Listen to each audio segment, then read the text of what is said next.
අල්ලගන්න. ඊට පස්සේ රට නැවත නිදහස් කරගන්න යුද්ධ කරන්නේ කීර්ති කුමාරයා. කීර්ති කුමාරයා කියන්නේ විජේපාව. මෙන්න මේ 1055 යුද්ධ දිනීමත් එක්ක එයා දළදා වහන්සේ ලබාගෙන දළදා වහන්සේ වෙනුවෙන් දළදා මන්දිරය කරන්න ඉඩමක් පූජා කරා. මෙන්න මේ කාරණේදී පොළොන්නරුවේ රජවරු බිසවරු 23 දෙනෙක් ඉන්නවා. ඒකෙන් ප්‍රබල රජවරු 3 දෙනා. විජේබාහු, පරාක්‍රමබාහු, නිස්සංකමාද. ඒතර මේ 3 දෙනාගේම දළදා මාලිගාව ඔයාලට හම්බෙන්නේ මේ ඉඩම තුල ඔබට ගිහිල්ලා දළදා මාලිගාව නිර්මාණය කරන්න බෑ. මොකද ජනතා ප්‍රසාදයක් ඇති වෙන නිසා. මොකද එහෙම කරන්නේ එදා කාලේදී ලංකාවේ ඡන්ද ක්‍රමයක් නැහැනේ. ජනතා ප්‍රසාදයක් තිබුණොත් Tamanට පවතින්න බැරි වෙනවා. ඒ නිසා එයාලා ඒ දේවල් වලට යන්නේ නැහැ. ජනතා හිතයි කර දේවල් තමයි නිතරම කරන්න උත්සාහ කරන්නේ. ඉතින් මෙතෙන්දි මුලින්ම අපිට එන්නේ මේ මුරකුටිය. මුරකුටියට කියපු නම තවත් එක් නමක් කුමක්ද කියලා සිලබස් වල අහනවා. මුරකුටිය කියන්නේ ద్వාර මණ්ඩපය. ద్వාරය කියන්නේ දොර, මණ්ඩපය කියන්නේ වේදිකාව නේද? එහෙනම් වේදිකාව සහිතව නම් උඩ තට්ටුවක් තියෙනවා. පුතේ මේකේ මැද පඩිපෙළ වලට දකින්න තියෙනවා. උඩ තට්ටුව දැවයෙන් හදන්නේ සොල්දොරේ කියලා කියන්නේ. ඒතකොට නේවාසික වෙන්දමින් දිවා රාත්‍රී අඛණ්ඩ මුර සේවාවක් පවත්වාගෙන යනවා දළදාවේ ආරක්ෂාව. ඊට පස්සේ අපිට හම්බෙන පිරමීඩයක් අය කොට නැගිලා. ඒකට කියනවා සත්මහල් ප්‍රාසාදය. මේක අපේ ලංකාවට ආවෙන එකක් නෙමෙයි. මේක තායිලන්තයෙන් ලැබෙන බෞද්ධ කොට නැගිලා. අතීත දවස් තායිලන්තේ ලංකාවට කොහොමද සම්බන්ධ වෙන්නේ කිව්වොත් තායිලන්තේ පරණ නම තමයි සියම් දේශය. සියමෙන් භික්ෂුන් වහන්සේලා ලංකාවට වැඩම කරනවා උපසම්පදා කටයුතු. ඉතින් මහාවංශයේ මූලස්තු වලට අනුව ඒක සිද්ධ වෙලා තියෙන්නේ මහා කරකුම්බා රජ දවසේ. ඒකට තායිලන්තේ මේ කාලේ වෙනකොට මේවා නිර්මාණය වෙන තායිලන්තේ අද පන්සලක් තියෙන ලමින්වත් කුක්කුත් විහාරය කියලා. ඒකේ මේ වගේ කොට නැගිලා තියෙනවා. ඊට මේවට කියපු නම තමයි පැගෝඩා. පැගෝඩා කියන වචනේ සිංහල තේරුම පුතේ චෛත්‍ය ස්තූපේ මාලක චෛත්‍යය. බැතිමතා වන්දනා කරලා තියෙන කොහොමද? මේක උඩ කොට වෙන්නේ පොయ్యකට පළවල් තියලා තියෙන පටන් ගන්න තැන. ඊට පස්සේ හතරවෙනි මාලකෙත් අපි දාගෙන. ඊළඟ වටමාලක වඳිමින් ඉහළට යෑමකුත් වටමාලක වඳිමින් පල්ලෙහාට ඇවිල්ලා පහළදී ওই ලී වැටවල් දාලා තියෙන දොරකඩවල ඒ කාලේ විවෘතයි. සතර පැත්තෙම දොරටු තියෙනවා. Tamanට හිතන දොරකඩකින් ඇතුල් වෙලා වන්දනාමාන කිරීම තමයි වන්දනාවේ අවසානකම වේදී බවට පත් වෙලා තියෙන්නේ. මේක කැඩෙන්නේ කොහොමද? නැවත පොළොන්නරුවේ දෙමළ යුද්ධයක් සිද්ධ වෙනවා. ඒ තමයි කාලිංග මාග යුද්ධේ. රජවරු දෙන්නෙක් එහෙම නෙමෙයි කාලිංග දේශයෙන් එන මාගටයි අපි කාලිංග මාග කියන්නේ. එතකොට මේක ක්‍රිස්තු වර්ෂ 1215 සිද්ධ වෙනකොට මේක අලංකරණය කරන සඳහා පළිඟු යොදාගෙන තියෙනවා කියලා කියනවා. මෙන්න මේ ආරූප නවුපු තැන් වල ලොකු සිදුරු තියෙනවා. ඒවයි පළිඟු ඔබලා තියෙනවා සූර්යාලෝක වැටෙනවම දිලිසෙන. ඉතින් මේව ගන්න මේක කඩපුවම නටපුන් ගොඩනැගිල්ලක් වෙන්නේ නැති කියන එක තමයි පුරාවිද්‍යා ගවේෂණ වලින් අනුමාන කරන්නේ. කොහොම නමුත් අපි ලංකාවේදී කියන සත්මහල් ප්‍රාසාදය, තායිලන්තයේදී කියන පැගෝඩා, වලගේ සිලබස් එකේදී කියන වෛජයන්ත ප්‍රාසාදය. ඊට පස්සේ පුතේ අපිට හම්බ වෙනවා ලස්සන ගල් කණුවත් එක තියෙන ගොඩනැගිල්ල. ඒකට කියනවා පොහොය කියලා. වික්ෂුන් වහන්සේලාගේ විනය කර්ම තමයි කරලා තියෙන්නේ. කර්ම කිපයක් කිව්වොත් මහාන කිරීම, උපසම්පදාව, වස් පවාරණ වගේ ප්‍රධාන කර්ම සිද්ධ වෙලා තියෙනවා. කිනම් රජ කෙනෙකු විසින් නිර්මාණය කරාද කියලා අපිට අඳුර ගන්න බෑ. ඒ සම්බන්ධ ශිලාලේඛනයන් නොමැති නිසා. ලංකාවේ වැඩිම ශිලාලේඛන ලියපු රජතුමා කවුද කියලා වලගේ සිලබස් වල අහනවා. ඒ තමයි නිශ්ශංක මල්ල. ක්‍රිස්තු වර්ෂ 1187 ඉඳන් 96 වෙනකම් පාලන බලය උභවව අවුරුදු 9ක්. මෙන්න මේ කාලේ පුතේ යා කොතනද යන්නේ කොතනද වැඩක් කරන්නේ එතන බෝඩ් එකක් දානවා. ඔන්න ඔය කාරණාත් එක තමයි එතුමගේ ලේඛන අපිට ලංකාවේ වැඩිපුර හම්බෙන්නේ.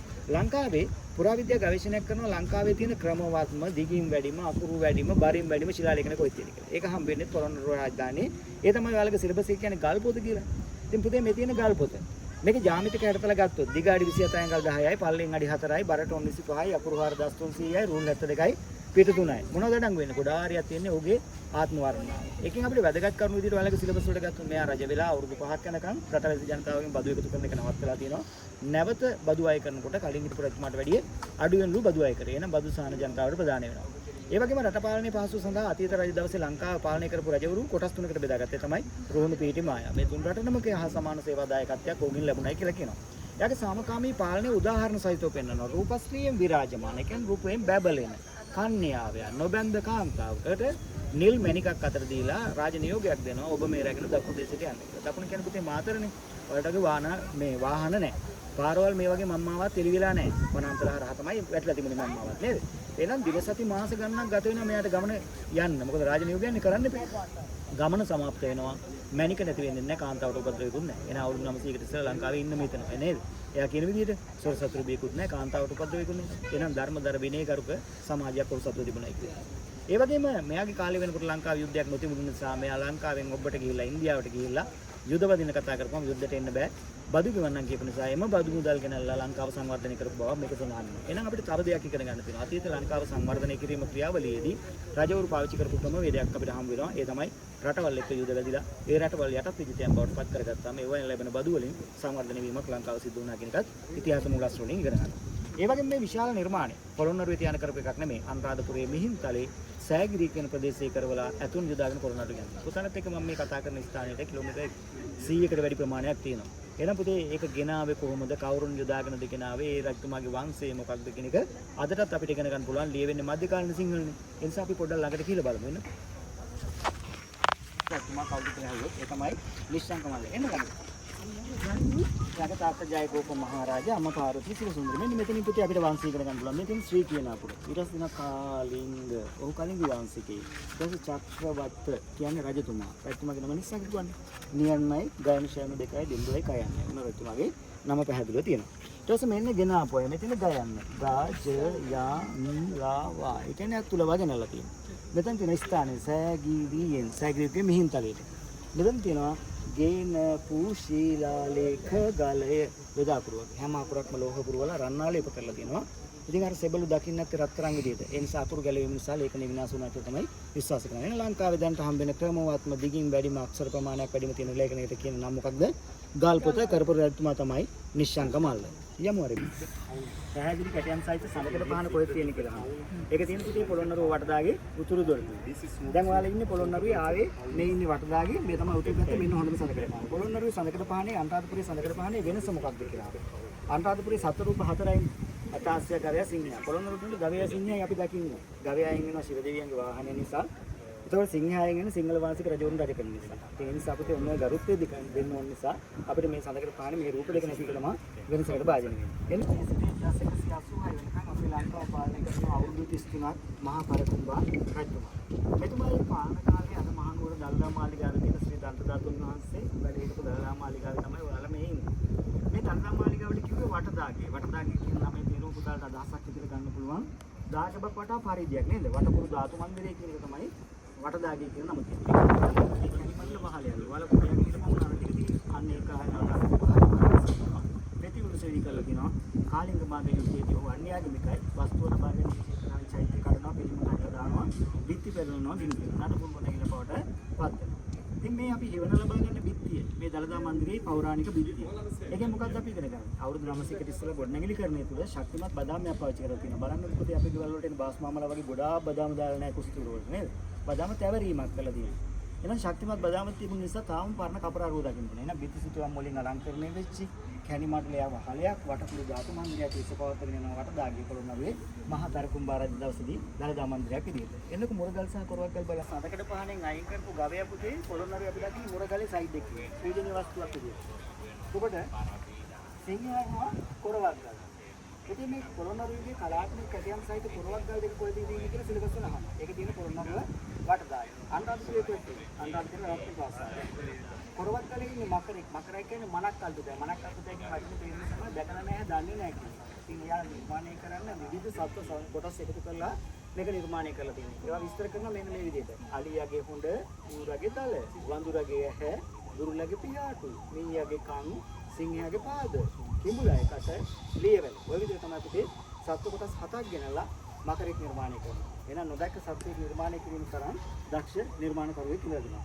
මුරගලේ තියෙන කොටස් ටික නම් පේන්නේ නැහැ. මෙතන දැන් කිව්වට කමක් නැද්ද? ඒතකොට මේකේ තියෙන මේ මුරගල කියලා කියන්නේ අර විශාල කොරවක්ගල පල්ලෙහාට තල්ලු වෙන එක නවත්තන්න ආධාරක කළා. මේ තියෙන කැටයම් වල අර්ථ නිරූපණය තමයි පුන්ටොන්ස කියලා කියන්නේ සෞභාග්‍ය සංකේතයක්. නයිපන වලින් කියවෙන්නේ ජලයේ අයිතිකාරෝ නාගයන් කියලා. පුස්තලතාවෙන් කියනවා සස්ත්‍රීකත්වය. මේ සීල දේ දරාගෙන ඉන්න කයට කියනවා නාගරාජ කියලා. ඒ නිසා අපිට පුරාවිද්‍යාත්මකව අපි මුරගලට පොළොන්නරුවේදී කියන නාගරාජ මුරගල කියලා. යට තියෙන බහිරව රූප දෙකට කියන සංකපත්ම. ඔයාලා ගමේ පන්සලේ තියෙන මකරතුන්නේ ගාන්ටාර තුන වල.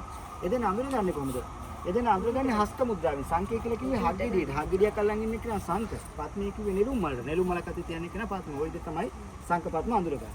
එන්න දැක්ක මල් මාධ්‍ය කුමක්ද කියලා. ඔයාලා චිත්‍රහිම කරනවා නම් සිලබස් එකට අපි මල් මොස්තරන්නේ වල පුතේ මේක කියනවා හතර පෙති මල නේද? ලංකාවේ පෙති හතරක් සහිත මල් කියන පුතේ බිනර මල. එහෙනම් බිනර මල් කැටේම තමයි තියෙන්නේ. ලෝකේ සහ ලංකාවේ පත්ම පීඨකයක් මත තියෙන එකම දළදා මන්දිරේ තියෙන පොළොන්නරුව. ඒ කියන්නේ සියපත් නෙළුම් මලක් තමයි ඔයාලා මේ දැන් මේ තියෙන වටේට නෙළුම් දෙන්නේ. මේ නෙළුම් මල උඩ තමයි දළදා මන්දිරය ඉඳලා තියෙන්නේ. ඒක නිසාම පත්ම පීඨකයක් මත දළදා මන්දිරයක් කියලා කියන්නේ. එහෙනම් මේක හදන්න මව්පාෂාණ දෙකක් තියෙනවා. ගඩොල් සහ කළුගල්. ඒ නිසා මේකට කියනවා අර්ධ සෛලමය වටදාගයක් කියලා. යම් කෙනෙක් පරිසරයට මේ මුඩින් පොඩක් කට්ටු කරලා බලන්නකො බෙල් එකක් දානවා වගේ තමයි යන්නේ. මේ කළුගලක් මේ කළුගල විශේෂ විදිහට නිර්මාණය කරලා තියෙන දුර්ලභ මල් ආසනයක් විදිහට ලංකාවේ අපිට දුර්ලභ මල් ආසන හරිය අඩු වෙන හොවෙන්නේ. මේක ලොකු කළුගල් කුටි තුනක් තියෙන වෙන පොවර මොකක්වත් නැහැ. මුල්ලකට කට්ටු කරපුවම ගාන්ටාරයක් වගේ. ඒ කොතනක හරි ගිහලා තනියම ඉගෙන ගන්න. ලංකාවේ තියෙනවානේ බෝඩ් එකක් දාලා පන්සලකට රජමහා විහාර කියලා. ඒක තමයි පෞරාණික පන්සල. ඒ තනික ගොඩනැගිල්ල බලන්න යනකොට විමසිල්ලෙන් බලන්න ගොඩනැගිල්ලේ දොරටුවේ හරි ගල් කණුවක හරි ලේඛනයක් තියෙනවාද කියලා. එතකොට බලන්න ඉන්නකොට මෙන්න මේ විදිහට මධ්‍යකාලීන සිංහල නිසා එයාගේ නම අපිට පැහැදිලි වෙනවා නේ. ඒතර මේ ලේඛනයේදී මොකක්ද කියන්නේ? මේකදී කියන මෙතන ලේඛන දෙකක් තියෙනවා. නිශ්ශංකමල්ල රජතුමා දළදා මන්දිරේ ඉදි කරලා සංඝසතුව පූජා කරනකොට ශාසනීය අභිවෘද්ධිය දියුණුව වෙනුවෙන් එයාට හිටපු දරුවෝ දෙන්නව මහාන කරනවා. වීරබව සහ සර්වාංග සුන්දර. මහාන කළාට පස්සේ ආයේ දරුවෝ ඉපදිලා නෑ රජතුමාට. දැන් දරුවෝ නෑ. ඒ නිසා මහාන කරපු දරුවෝ දෙන්න නැවත ලබා ගන්න ඝනරං කරුණු දෙකක් හදලා දළදා වහන්සේට පූජා කරලා දරුවෝ දෙන්න උපවේදි කරගෙන තියෙනවා. එහෙනම් ශාසන ඉතිහාසය සහ ජාතික ඉතිහාසය තුළදී දරුවෝ මහාන කළා දරුවන් නැවත ගිහියන් බවට පත් කළේ කියනම් රජතුමාදී කියලා තර්ක පැනවල අහනකොට උත්තරෙම කරා. නිශ්ශංක මල්ල. පුතාලට දුව කියන වචනේ ප්‍රතික්‍රියා කරන්න පුළුවන්. අගබිසෝගේ නම ලියවිලා තියෙනවා. අදටත් කියවන්න පුළුවන්. මේ තියෙන්නේ මයන්නේ මෙතනින් පටන් ගන්න. කල්යාණ මහා දේවීන් වහන්සේ මොනවාද කළේ කියලා මෙතන තියෙනවා. මෙතන රයන්නේ මෙතනින් පටන් ගන්න. තුලාභාර යයි. එහෙනම් රජතුමාගේ බිසව එයා තුලාභාරයක් දෙනවා. තුලාව කියන්නේ තරාදිය. තරාදියක් හදලා බිසව ඉන්දවල බිසවගේ බර සමාන වෙනකන් වස්තුව තැන්පත් කරලා සමාන වුණාට පස්සේ ගිහියන්ට දානයක් දෙනවා. එහෙනම් අවුරුදු 900කට ඉස්සෙල්ලා රට ශාස්ත්‍රීයව තිබිලා තියෙනවා. මිනිසුන්ගේ බරට දාන දුන්නයි කියලා කළු ගලකම ලියලා තියෙනවා. එහෙනම් රජතුමාගේ දළදා මන්දිරයේ 60 දාගිය. ඒතකොට මේ දළදා මන්දිරයේ තියෙන විශේෂත්වය මොකක්ද? අතන තිබිච්ච දළදා මාලිගාවෙන් පස්සේ මේක ඉදිරියේ. ඒතකොට මෙතෙන්ද ගේන්න මිනිසුන්ට විශේෂත්වයක් දක්වන්න ඕනේ. නැත්නම් දළදා මාලිගාව වහන්න දෙන්නේ නැහැ නේ මිනිස්සු. ඒ නිසා පුතේ යාතරා උගා තට්ටු දෙකට ගොඩ නැගිලා හදනවා. අන්න පෞරාණික පරිපෙළ තියෙනවා. උඩ තට්ටුව දැවයෙන් හදන්නේ සොල්දොරේ කියලා කියන්නේ. එහෙනම් පුතාට තව නිර්ණයකට එන්න පුළුවන්. අවුරුදු 900කට ඉස්සර ලංකාවේ දත් නිවාස හැදුණු බවට පුරා සාධක තියෙනවා නේද? එහෙනම් සුද්ධ අපිට ගොඩ නැගිලි ගැන කියලා දෙලා නැහැ. අපි ගොඩ නැගිලි වල දිනු වෙලා ඉඳලා තියෙනවා. සුද්ධ අපිට දෙන්නේ කම්බිවි සිමෙන්ති විතරයි. ඒකට පුතේ උඩ තට්ටුවේදී කරලා තියෙන පාත්‍රා ධාතු සහ දළදා වහන්සේ වන්දනා. යට කොටසේ මොකද කරලා තියෙන්නේ? යට කොටසේ විශේෂත්වයක් දක්වනවා. මොකද්ද? මෙන්න මේ දොරටු ගෙලින් මහා පිළිමේ තියෙනවා. අපි අතුලට ගිහම බලමු. දැන් අහගන්නකෝ. ඒතකොට මහා පිළිමේ තියෙනවා. මහා පිළිමේ ඇස් වලට නිල් මැණික් කොටලා. ඔබෝලා ජීවමාන බුදුරජාණන් වහන්සේමයි කියලා රටේ ප්‍රධාන පුරවැසියෙක් කවුද? රජුරු නේද? එහෙනම් රජතුමා ගිහිල්ලා ධානයේ වඩලා පිළිම දෙස බලාගෙන පස්සෙන් පස්සට එන්නේ. අද වගේ පිටිපස්ස හරවලා එන්නේ නැහැ. පස්සෙන් පස්සට එනකොට ගොඩක් දුර යන්න බෑ. අරකට දුර වැඩි. ඇදගෙන වැටෙනවා. ඒ නිසා වැටුණු නැගිටින්න පිටුපාලන අගෞරවයක්. ඒ නිසා උපදොරටුවක් දුන්නා. අර අපේ මහත්තයා මෙතන තියෙන දොරටු ගෞරවාන්විත වන්දනාව අවසන් කරන්නේ. එන අවුරුදු 900කට ඉස්සෙල්ලා වුණ පුතේ ජීවමාන බුදුරජාණන් වහන්සේ කෙනෙකුත් මිනිසුන්ට මේ රූපදී දකින්න පුළුවන් විදිහට රජතුමා නිර්මාණය කළා. ඉතින් මිනිස්සු අප්‍රසාදයක් දක්වන්නේ නැහැ නේද? නේද? ඒ නිසා අවස්ථාව උට හම් වෙනවා. ඒතර මේ කොටේකේ කියපු නම මෙන්න මේ ලේඛනයේ හම් වෙනවා. මේකට කියන්නේ 60 දාගේ කියලා. කොටසට අනුවිතානයන් කියන විදිහට මේ 60 දාගේ මේ 60ම තියෙනවා ටයන්න කැඩලා දාගේ කියනක පැහැදිලි. ඒකට මේකේ ප්‍රාකාර පෞර අලංකාරවත් වාහල් කඩවලු අලංකාරවත් උල්භෝජනල් තට්ටු දෙකට ගොඩ නැගිලි පිරිමිනින් කරණයක් මේ සියලු දේවල් වැඩිම කරන උට ගත වෙච්ච කාලේ මේ ලේඛනයට අනුව පැය 60යි. පැය 60කින් තනුව බැවින් 60 දාගේ කියන නමක් වෙලා සංඝසතු කළා කියලා තමයි මේකේ තියෙන්නේ.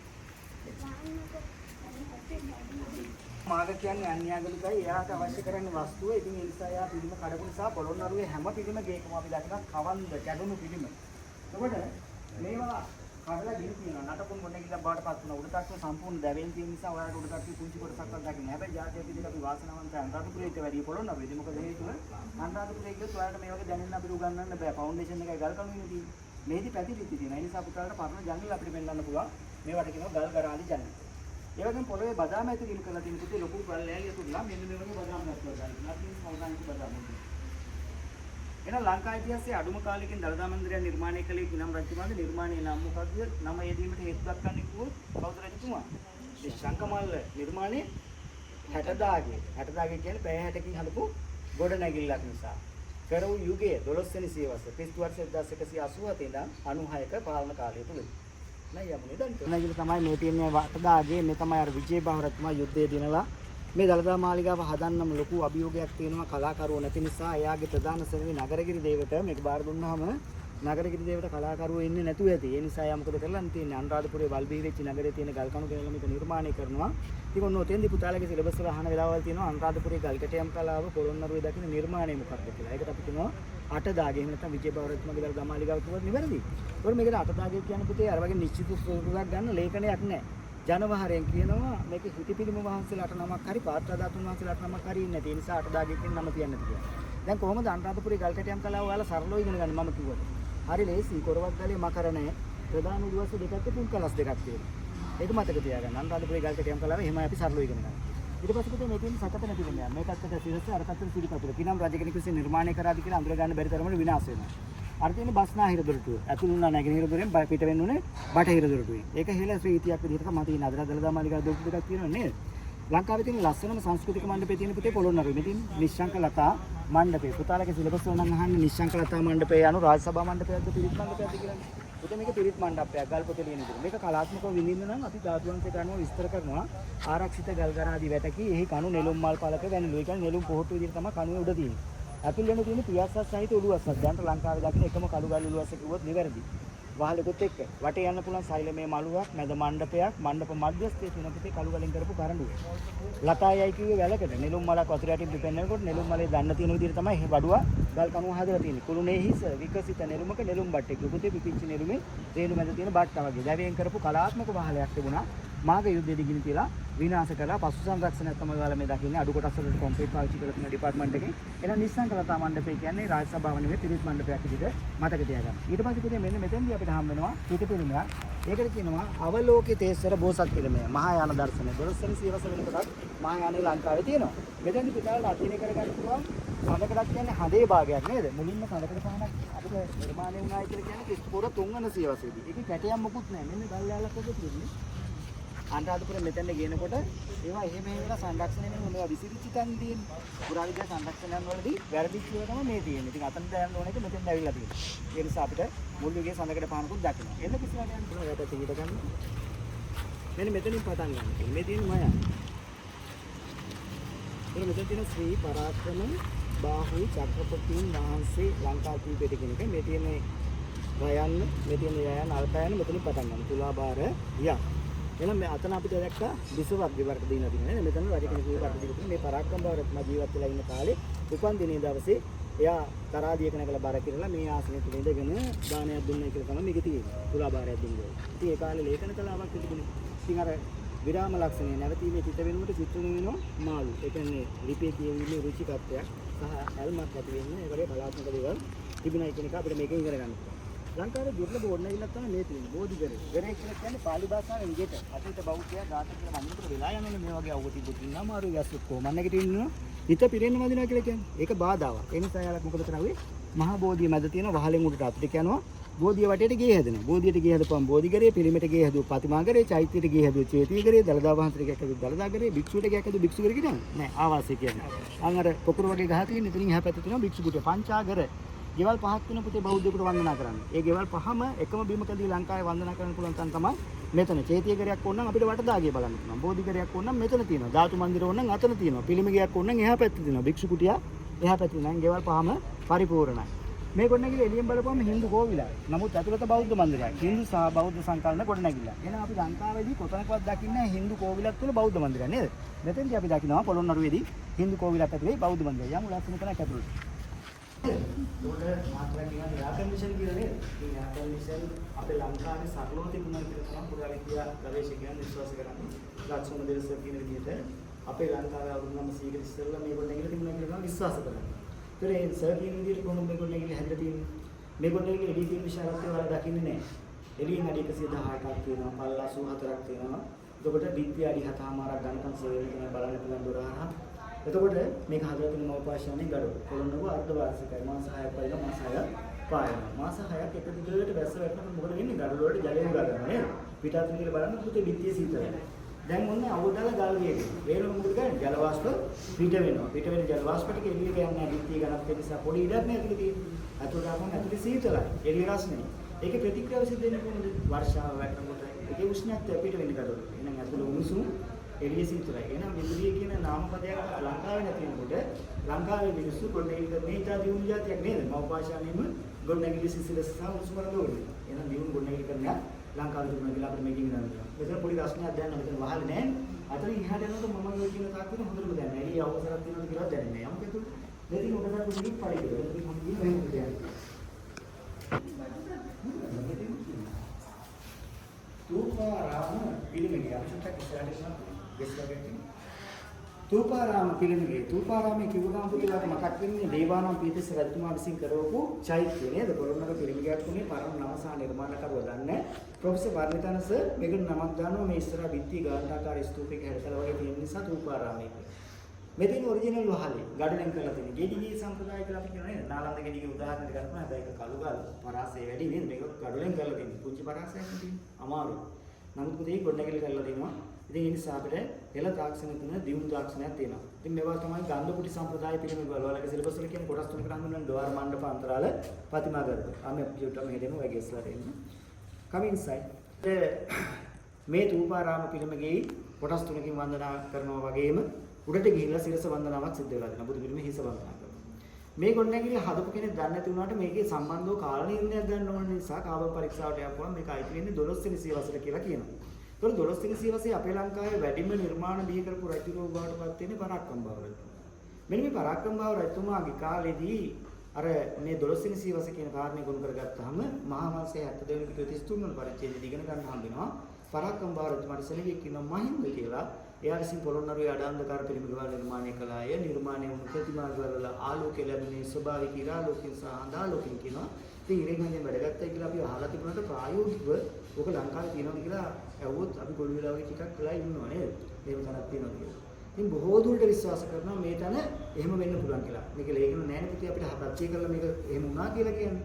ඒ නිසා බොහෝ දුරට උපමා කරන්නේ ඇයි ඒ? මාත් එක්ක පොඩ්ඩක් ගෙනින් ඉන්නු. මෙන්න මේකේ සුදුවිලි. මේ තියෙන මල් ආසනේ මෙන්න බුදු පිළිම. මේ හරියට අවිල බලපුවම පේන පිළිම. මේක අඩි 15ක් විතර උසට කරවලා රන් ආලේප කරලා ඇස් වලට මැණික් ඔබලා තිබ්බලු. වටේ තියෙන පිළිම බලන්න ඇස් එකක්වත් නැහැ. අන්න අර උඩ තියෙන ජනේලෙ අදටත් උදේට පායනකොට ඉරාලෝකේ රෝචිරිය වගේ එනකෝ. ඒ එන කිරණ මහ පිළිම වැදුනහම පරාවර්තනය වෙන්නේ උපප්‍රතිමාව. ඒක මේ පිළිමෙන් ලාංගවම මේ දැක්ක පිළිම. එතකොට අර ඔයාලා කණ්ණාඩි කැලේ වල මිරේදී යන්නේ ඒ වගේ කිරණ සූර්ය කිරණ එහා මෙහා යනකොට අන්ධකාරය කියලා ආලෝකය ලැබෙනවා. ලැබිච්ච එළිය මදි නිසා ඒක දිනුක කරනවා. කොහොමද කරන්නේ? දිලිසෙන භාෂාවක් ශ්‍රී ලංකාවේ තියෙන කිරිගරුන්ගේ චන්ද්‍රකාන්ත ප්‍රසන්න දොරම. ඒවට එළිය වැටුනොත් මැණික් වගේ දිලිස. දැක්කම නැහැ නේද එම් පිළි. අපි චුට්ට මේක ඇවිල්ලා බලමු. මට ෆෝන් එක ටිකක් එළිය වැඩිපුර දෙන්න.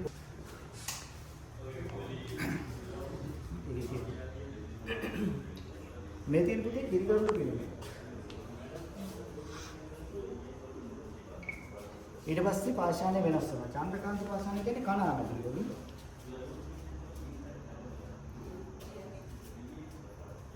ඊට පස්සේ ඩොලොමයිට් කුණු කරකවස මේ හිල් තියෙන මැණික් ඔබ මේ පැත්තේ තියෙන පිළිමක් ඔය වගේම කිසි